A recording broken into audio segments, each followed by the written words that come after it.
परिषदेवर निवडून दिलं। हे सर्वांच्या समोर क्लिअर पिक्चर आहे, याच्यामध्ये कुठेही लपवलेला नाही। नंतरच्या घटना ज्या ज्या वेळेस घडत गेल्या, मी नांदेडला अशोकरावला काय बोललो याचे 25 साक्षीदार आहेत। त्या 25 साक्षीदार म्हणून मग अशोकरावजींचा मी जे एक व्हिडिओ क्लिप पाहिला का मला वरिष्ठ दिल्लीमध्ये माझाही ऐकत नाही, मी राजीनामा देण्याच्या परिस्थितीमध्ये, असा आपल्या नेता बोलल्यानंतर माझ्यासारख्या कार्यकर्त्यांनी काय करावं हा प्रश्न माझ्या समोर उभा राहिला।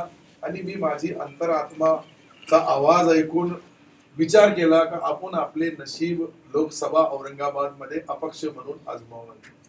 आणि त्यासाठी मग ह्या घडामोडी घडत गेल्या, याचा चूक असेल तर आदरणीय अशोकरावजी चव्हाण साहेबाला आपण विचारू शकतात की आमची त्यांची चर्चा नांदेडच्या त्यांच्या बंगल्यावर जी झालेली आहे। बाहेर बोलणं शक्य नाही, मोठा नेता आहे, मोठे आमचे सर्वांचे नेत्याच्या बद्दल काही बोलावं मला उचित वाटत नाही।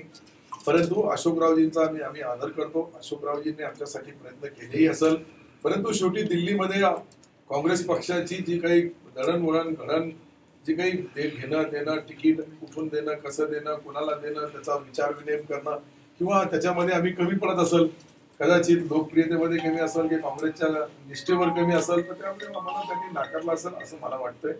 परंतु गेल्या 2 दिवसापासून आदरणीय अशोकरावजी चव्हाण साहेबांनी माझ्याशी संपर्क साधला, त्यांची आमची चर्चा झाली। त्यांनी सांगितलं की तुम्ही लोकसभा कोणतीही लढा, जालना लढा किंवा औरंगाबाद लढा। त्यावर मी त्यांना खुलासा केला का साहेब मी आता माझा चेंडू अपक्ष म्हणून लोकांच्या दरबारी टाकला।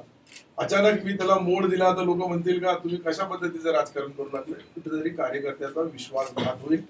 म्हणून मी 29 तारखेला आता मीटिंग बोलवणार।